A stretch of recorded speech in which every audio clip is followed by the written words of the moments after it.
नमस्कार दोस्तों, आज हम पढ़ेंगे सबसे ज्यादा इंपॉर्टेंट टॉपिक जिसका नाम है जम्बल्ड सेंटेंस, जो परीक्षा में हमेशा पूछा जाता है। परीक्षा में आपको इस प्रकार से एक लाइन दे दी जाती है और कुछ शब्द होते हैं जो क्रम से हमें व्यवस्थित करके एक अर्थपूर्ण वाक्य बनाना होता है। तो आपको लिखा हुआ क्या आता है, rearrange the words to make a meaningful sentence. मतलब कुछ शब्द होंगे, उन्हें हम व्यवस्थित करेंगे और व्यवस्थित करने के बाद ही एक अर्थपूर्ण वाक्य बनेगा। और अंत में हम एक महत्वपूर्ण एक्सरसाइज करेंगे। यह एक्सरसाइज बहुत इंपॉर्टेंट है। इसका प्रत्येक वाक्य परीक्षा में पूछा गया वाक्य है, तो इस एक्सरसाइज को ध्यान से समझें। परीक्षा में इसी प्रकार से प्रश्न पूछे जाते हैं। ये सभी प्रश्न किसी न किसी परीक्षा में जरूर पूछे गए हैं, तो आप इस एक्सरसाइज को अंत तक बिल्कुल ध्यान से समझना।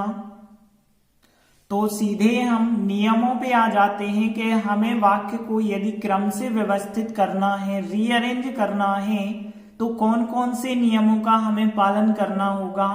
तो देखिए, पहला नियम है, हो सकता है कि जो आपको वर्ड दिए गए हैं उनसे अफर्मेटिव या नेगेटिव वाक्य बन रहा हो।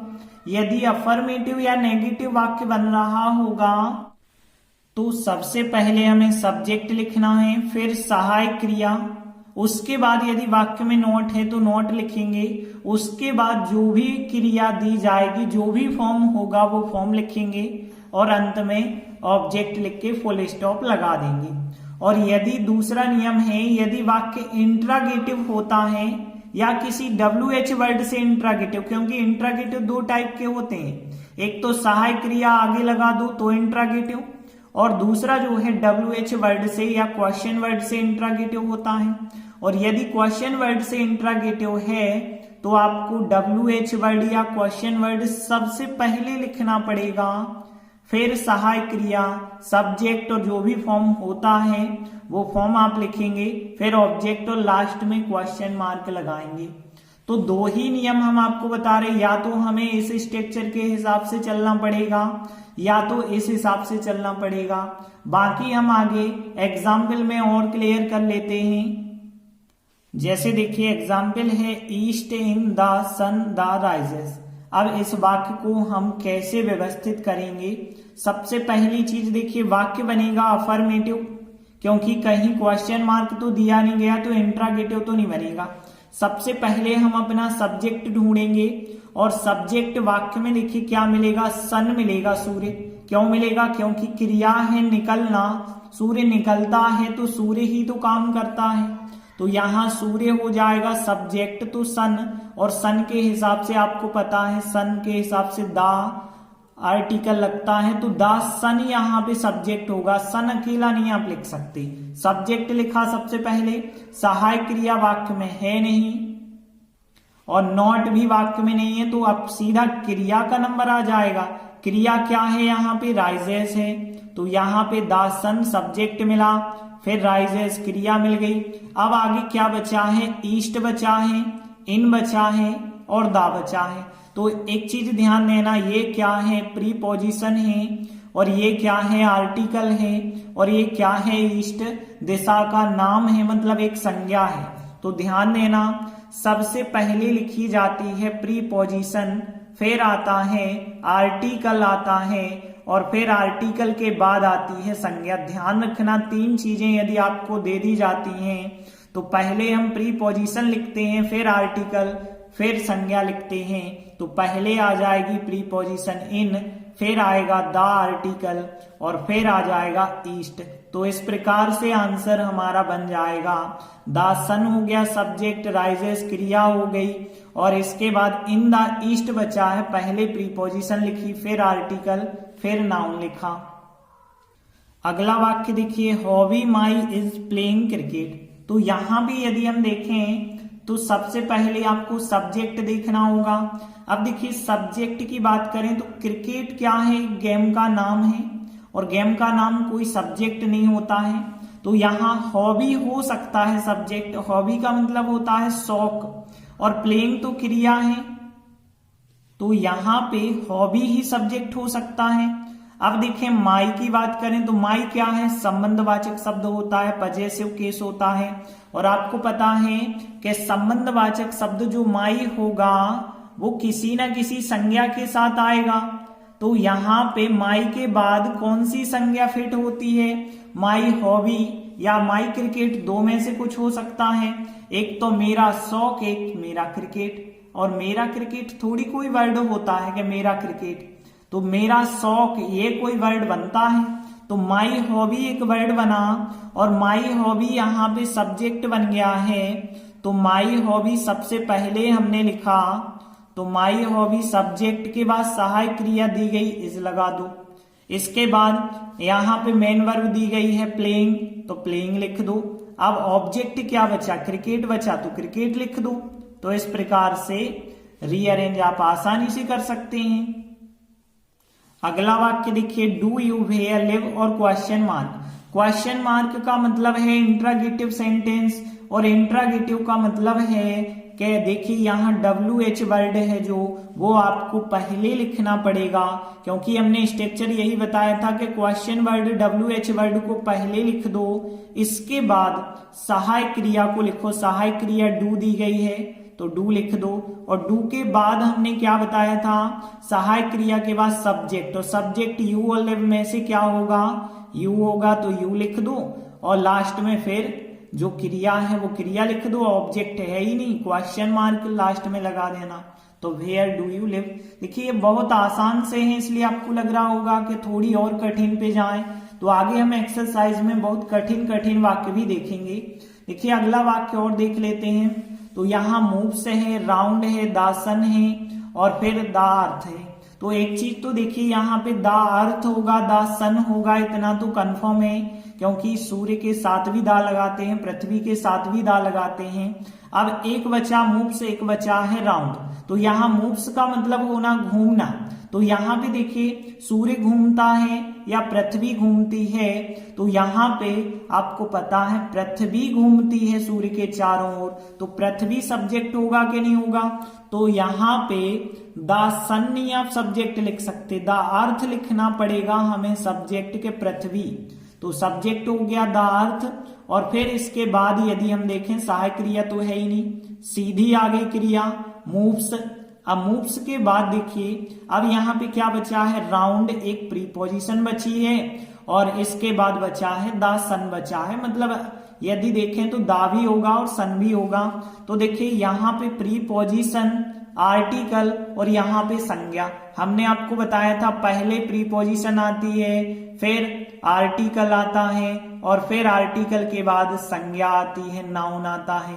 तो पहले हमें राउंड लिखना पड़ेगा, फिर दा लिखना पड़ेगा और फिर सन लिखेंगे। तो इस प्रकार से आंसर बन जाएगा।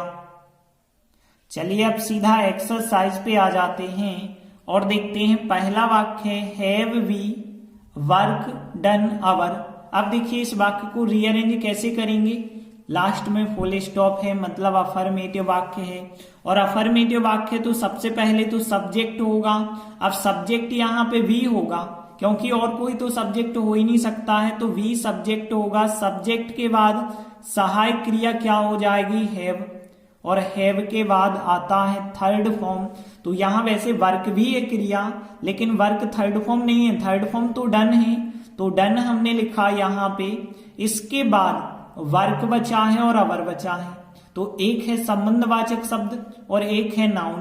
तो यहाँ पे यदि हम देखें तो अवर वर्क होगा, क्योंकि पहले संबंधवाचक शब्द आता है, फिर बाद में वर्क शब्द आएगा। तो फिर इस प्रकार से आंसर बन गया कि we have done our work. अगला सेंटेंस देखिए, तो यहाँ पे the won have we match, और इस वाक्य में देखिए फुल स्टॉप है लास्ट में। इसका मतलब ये वाक्य अफर्मेटिव ही है, और अफर्मेटिव है सबसे पहले हमने सब्जेक्ट लिखा, वी हो गया सब्जेक्ट, क्योंकि मैच तो सब्जेक्ट हो नहीं सकता है, वॉन तो हो ही नहीं सकता। सब्जेक्ट के बाद सहायक क्रिया का नंबर, तो हैव सहायक क्रिया हो गई। हैव के बाद थर्ड फॉर्म, तो यहाँ वॉन जीतना का थर्ड फॉर्म है, तो यहाँ वॉन लिखा। अब क्या बचता है, दा बचा है और मैच बचा है। तो मैच आपको पता है एक संज्ञा है, संज्ञा के पहले ही तो आर्टिकल लगाते हैं, तो द मैच होगा, मैच दा तो हम लिख नहीं सकते हैं, तो यहाँ पे द मैच इसका राइट आंसर हो जाएगा। अगला वाक्य देखिए, ऐसा वाक्य हम आपको समझा चुके हैं कि hobby my games playing is, तो यहां पे हमने क्या बताया था, माई हॉबी सब्जेक्ट था, उसमें भी बताया था।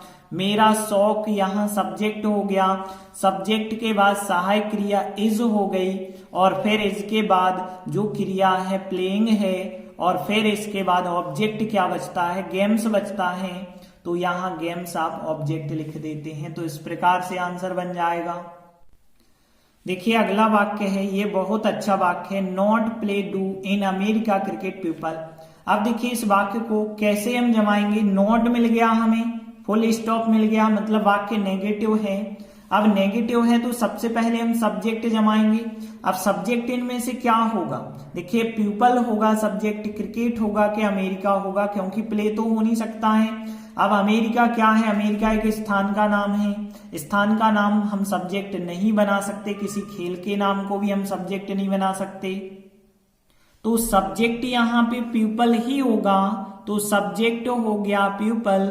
इसके बाद यहाँ पे देखो सहायक क्रिया ढूंढो, सब्जेक्ट के बाद सहायक क्रिया आती है, सहायक क्रिया आपको डू दी गई है, सहायक क्रिया के बाद नॉट का नंबर आता है, नॉट भी हमें मिल गया।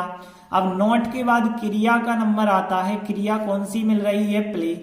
अब प्ले के बाद ध्यान देना, यहाँ पे बच गया है इन बचा, अमेरिका बचा और क्रिकेट बचा।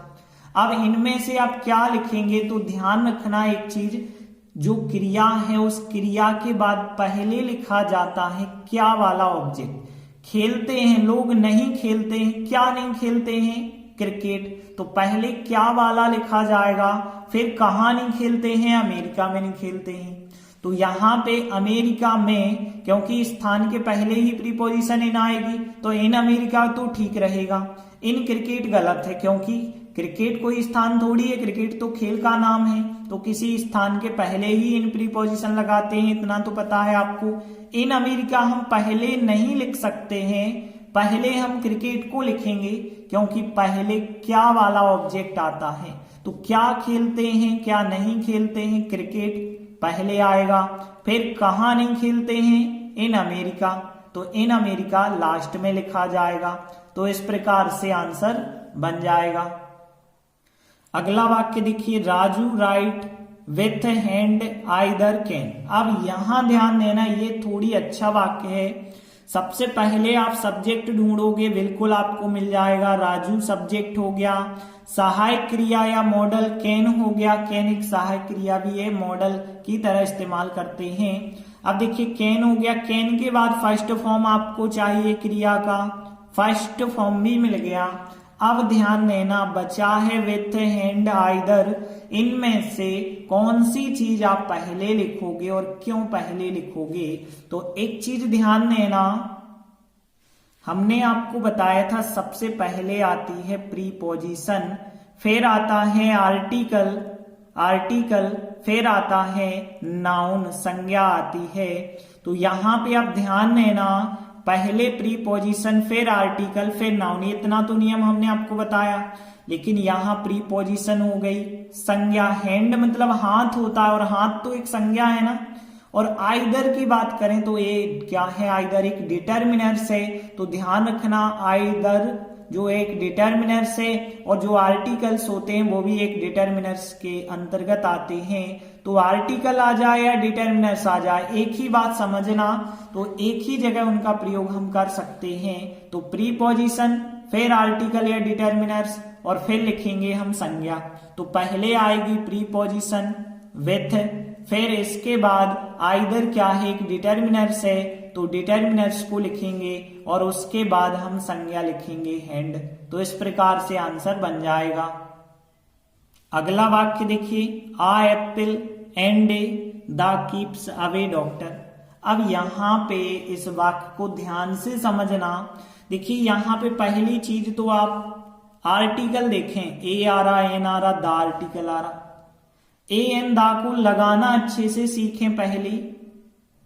तो देखिए यहाँ पे 3 आर्टिकल हैं, 3 आर्टिकल 3 संज्ञाओं के साथ लगेंगे, तो 3 संज्ञाएं फिर ढूंढिए। देखिए एप्पल एक संज्ञा है, डे एक संज्ञा है, तो एक संज्ञा एप्पल हो गई, डे हो गई, और एक संज्ञा हो गई डॉक्टर। तो 3 आर्टिकल 3 जगह फिक्स करिए। तो देखिए यहाँ पे एक तो हो गया एप्पल, एप्पल के हिसाब से एन आर्टिकल सही है, और डे के हिसाब से यदि हम देखें तो ए आर्टिकल सही है, डॉक्टर के हिसाब से द आर्टिकल सही है। तो इतनी चीजें तो हमसे बन गई कि एन एप्पल आर डे हो गया, द डॉक्टर हो गया। इसके बाद यहाँ कीप्स क्रिया है और अवे मतलब होता है दूर। तो यहाँ पे यदि हम देखें अब वाक्य का निर्माण कैसे करेंगे, तो देखिए यहाँ पे एक चीज ध्यान देना, एन एप्पल आर डे जब इकट्ठा आता है तो इसका मतलब होता है कि एन एप्पल एक सेब, आर डे मतलब एक दिन एक सेब, या फिर हम कहें एक दिन में एक सेब खाना। यहाँ पे ध्यान रखना, एन एप्पल आर डे का मतलब होता है एक दिन में एक सेब खाना, और फिर कीप्स मतलब रखता है, अवे मतलब दूर, और फिर डॉक्टर को। तो एक दिन में यदि आप एक सेब खाते हैं तो वह चीज आपको डॉक्टर से दूर रखती है, मतलब आपको कभी बीमारी नहीं आती है।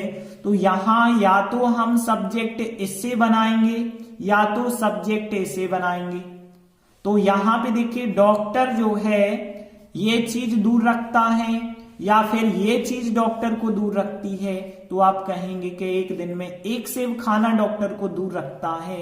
तो यहाँ सब्जेक्ट जो होगा वो क्या होगा, एन एप्पल आर डे हो जाएगा subject. An apple are day मतलब दिन में एक सेब खाना सब्जेक्ट हो गया। सब्जेक्ट के बाद आ गई क्रिया, तो यहाँ कीप्स मतलब रखता है।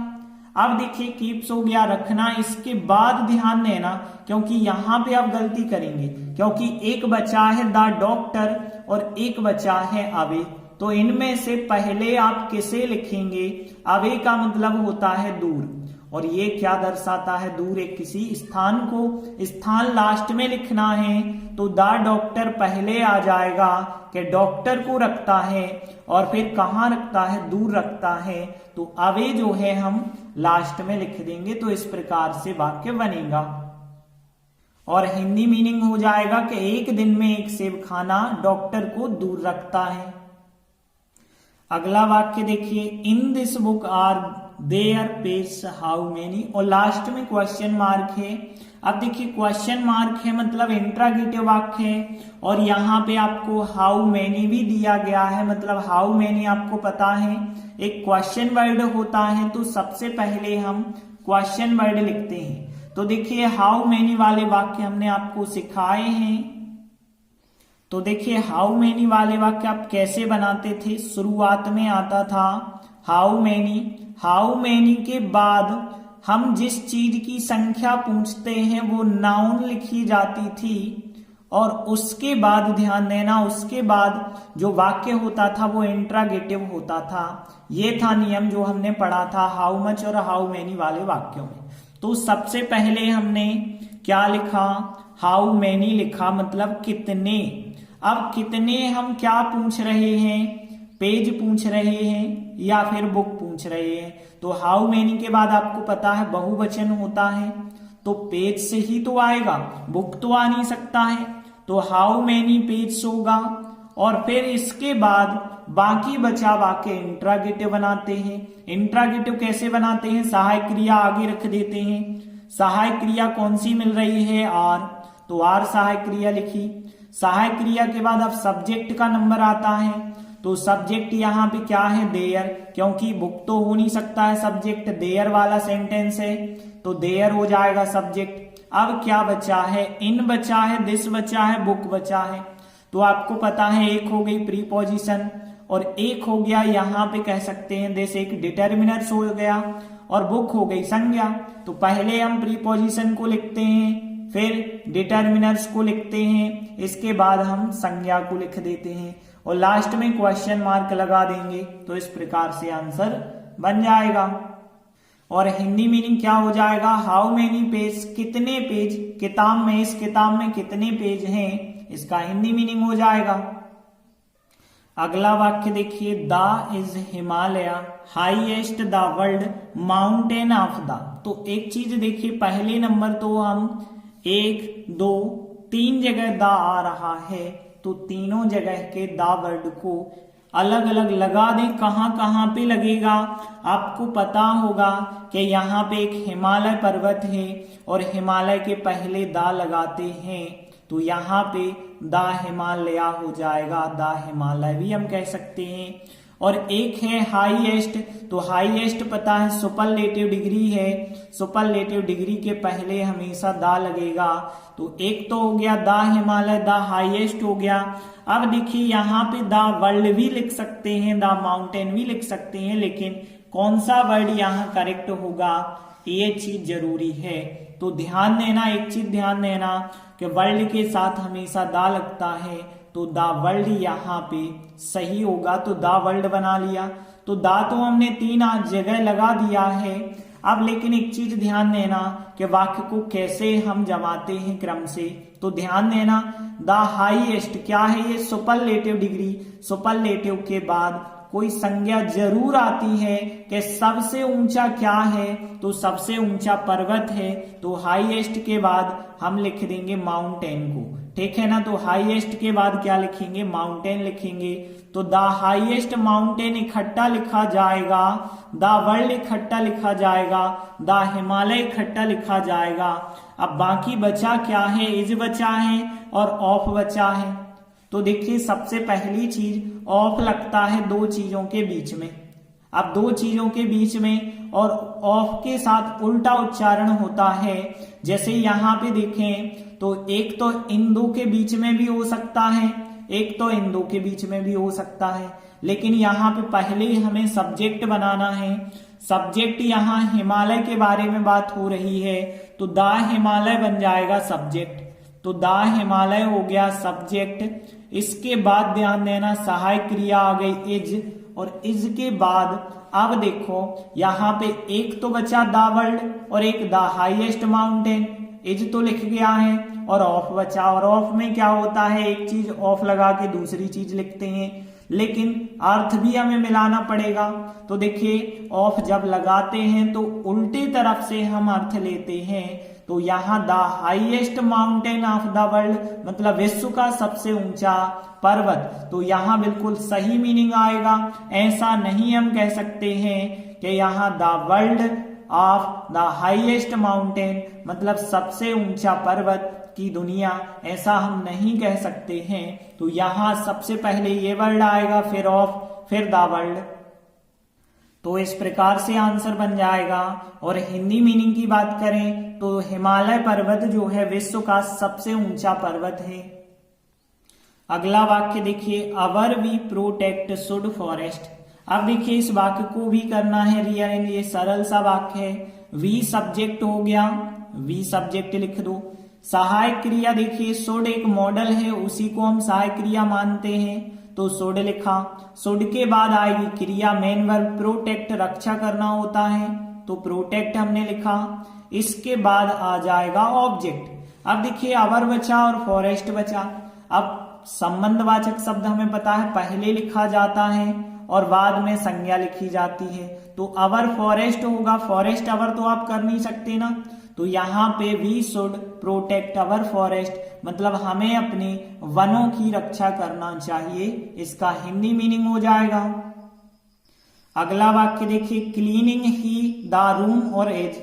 ये भी सरल सा वाक्य है। सब्जेक्ट सबसे पहले आप लिख दो, ही हो गया सब्जेक्ट, सहायक क्रिया हो गई एज, और इसके बाद आईएनजी फॉर्म आपको दिया गया है, तो ये हो गई मेन वर्ब, तो क्लीनिंग हो गई।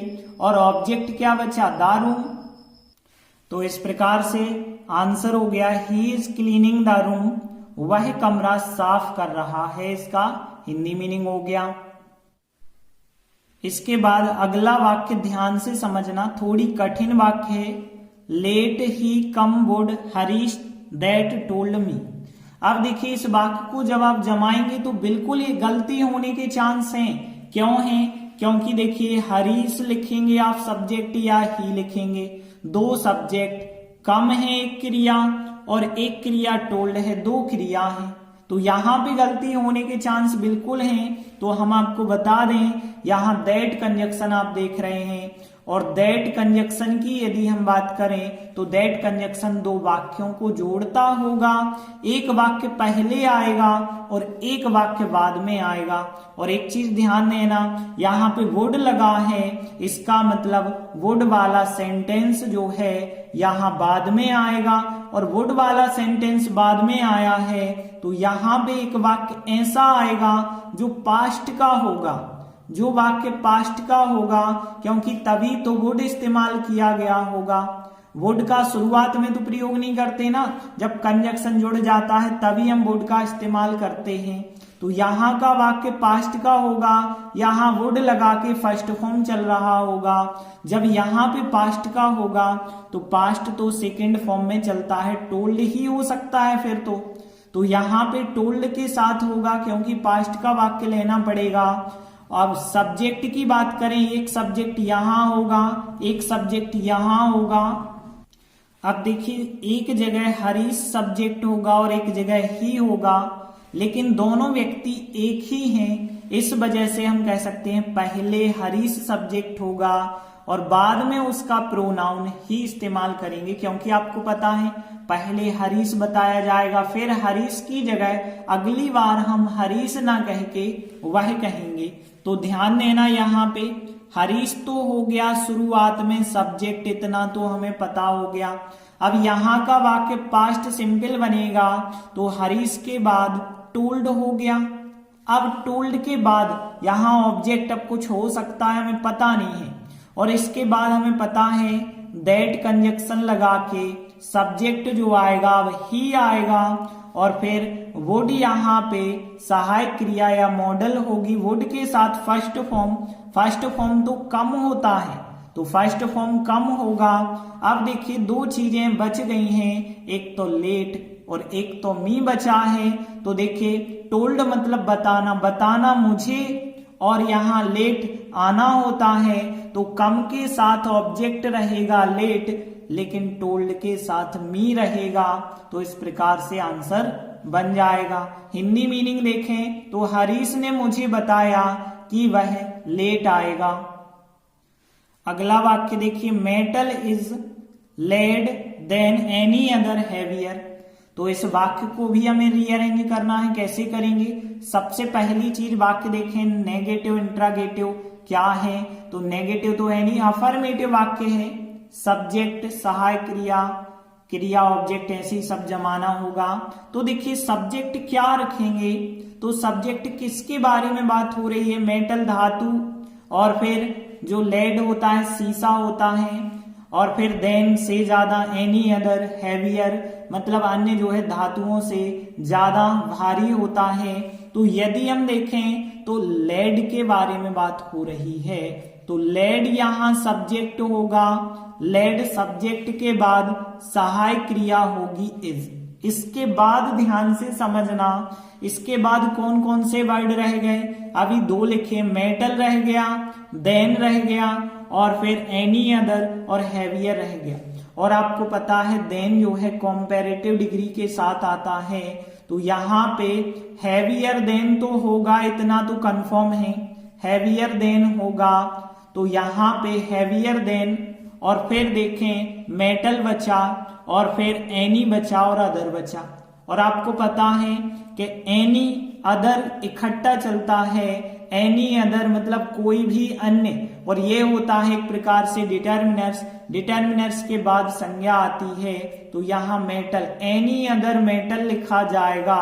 और आपको पता है कि जब दो चीजों की हम तुलना करते हैं तो पहली चीज फिर तुलना करनी है जिस भी हमें डिग्री से वो डिग्री, और लास्ट में जिससे हम तुलना कर रहे हैं वो चीज लिखते हैं। तो यहाँ पे हैवियर देन आएगा पहले, कि यहाँ पे जो लेड है, जो शीशा है, वो उससे ज्यादा भारी होता है। और किससे ज्यादा, किन से तुलना कर रहे हो? एनी अदर मेटल से कर रहे हैं, तो एनी अदर मेटल जो है लास्ट में आएगा। तो इस प्रकार से आंसर हो जाएगा। और हिंदी मीनिंग, जो शीशा होता है वो अन्य धातुओं से ज्यादा भारी होता है। अगला वाक्य देखिए, ही पास्ड इन हैज एग्जामिनेशन। सरल सा वाक्य, आसानी से आप बना सकते हैं। सब्जेक्ट ही हो गया, सहायक क्रिया हैज हो गई, हैज के बाद सीधा आप थर्ड फॉर्म इस्तेमाल करेंगे। ऑब्जेक्ट क्या बचा है, इन और एग्जामिनेशन। पहले प्रीपोजिशन आती है, फिर बाद में नाउन आता है। तो इस प्रकार से आंसर बन जाएगा he has passed in examination, वह परीक्षा में पास हो चुका है। देखिए अगला वाक्य, that gold glitters not is all. अब देखिए इस वाक्य को कैसे रीअरेंज करना है। यहाँ पे दैट दिया गया और दैट कंजक्शन होता है, और कंजक्शन आपको पता है दो वाक्यों को जोड़ता है। अब दो वाक्य तो यहाँ हमें समझ नहीं आ रहे, क्योंकि सहायक क्रिया तो एक ही दी गई है, और बाकी यहाँ लेकिन ग्लिटर्स जरूर लिखा है, मतलब एस वाला फॉर्म यहाँ पे आपको दिया गया है। तो एक चीज यहाँ ध्यान देना, यदि आपने रिलेटिव क्लॉज अच्छे से पढ़े हैं तो आपको बहुत सरल लगेगा ये वाक्य कैसे। पहले हम बता दें, देखिए दो वाक्य ऐसे यदि होते थे कि ऑल इज नॉट गोल्ड, और फिर इसके बाद ऑल, और फिर इसके बाद ग्लिटर्स। अब यहां पे देखिए दो वाक्य आपको दिए गए। देखिए ऑल के हिसाब से इज भी लगती है और आर भी लगती है। वो डिपेंड करता है कि आल के बाद हम बहुवचन लिख रहे हैं या आल का मतलब हम मात्रात्मक चीज को बता रहे हैं। तो यहां मात्रात्मक चीज को बताया गया होगा, इस वजह से इज लगी है। अब देखिए दो वाक्य हैं आपके पास, दोनों वाक्यों को यदि हमने कहा होता कि आप रिलेटिव क्लॉज में जोड़िए तो कैसे जोड़ते। सबसे पहले आल यहां भी आ रहा, आल यहां भी आ रहा, तो आप लिखते आल। आल के बाद हम कंजक्शन लगाते हैं, या तो हु लगाते, या विच लगाते, या दैट लगाते। अब आल मतलब कोई चीजों की बात हो रही है और वो चीजें निर्जीव होंगी, तो हम विच लगा सकते थे, दैट भी तो लगा सकते थे। तो यहाँ दैट की बात हो रही है तो हमने दैट लगाया। दैट लगाने के बाद बाकी बचा दूसरा वाक्य हम लिख देते, तो बाकी बचा दूसरा वाक्य ग्लिटर्स। और फिर देखिए आल तो आपने लिख दिया था, बाकी बचा ये वाक्य, फिर बाकी बचा हम पहला वाक्य लिख देते हैं, तो इज नॉट गोल्ड। तो इस प्रकार से ही आपका आंसर बनेगा। तो ध्यान रखना, ये वाक्य जो है रिलेटिव क्लॉज का वाक्य यहाँ दे दिया गया है, और रिलेटिव क्लॉज में हम सबसे पहले वो नाउन लिखते हैं जो दोनों वाक्यों को बता रही है। तो ऑल, फिर दैट, दैट के बाद फिर बाकी बचा दूसरा वाक्य, फिर बाकी बचा पहला वाक्य, जो कि आप रिलेटिव क्लॉज में अच्छे से पढ़ चुके हैं। तो इस प्रकार से आंसर होगा। और हिंदी मीनिंग क्या होगा कि हर वो चीज जो चमकती है वो सोना नहीं होती। अगला वाक्य देखिए, द ताजमहल आई सीन है। बहुत सरल सा वाक्य है। सबसे पहले सब्जेक्ट है आई, ताजमहल को नहीं हम सब्जेक्ट कह सकते। क्यों नहीं कह सकते? क्योंकि क्रिया हो रही ना देखना, देखना तो किसी व्यक्ति का ही होगा। तो आई सब्जेक्ट, आई के साथ हैव सहायक क्रिया, सहायक क्रिया के बाद मेन वर्ब हो गई सीन। अब ऑब्जेक्ट क्या बचा, दा और ताजमहल। तो ताजमहल के पहले दा हम लगाते हैं, तो फिर दा ताजमहल इसका राइट आंसर हो जाएगा। तो इसमें तो किसी को समस्या नहीं है कि I have seen the Taj Mahal, मैं ताजमहल देख चुका हूं, इसका हिंदी मीनिंग हो जाएगा। अगला वाक्य देखिए, कम आई सर इन मे और क्वेश्चन मार्क। देखिए ये जनरली आप वाक्य बोलते हैं, आसानी से बना सकते हैं।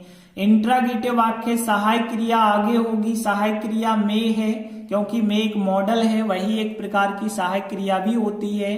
तो में आएगा सबसे पहले, फिर आएगा क्योंकि इंट्रागेटिव वाक्य पहले सहायक क्रिया फिर सब्जेक्ट, सब्जेक्ट क्या हो जाएगा, आई हो जाएगा सब्जेक्ट, और फिर जो है क्रिया कौन सी हो गई, कम हो गई क्रिया, और फिर सर इन, पहले हम प्रीपोजिशन लगाएंगे, बाद में फिर जो है सर से पूछेंगे।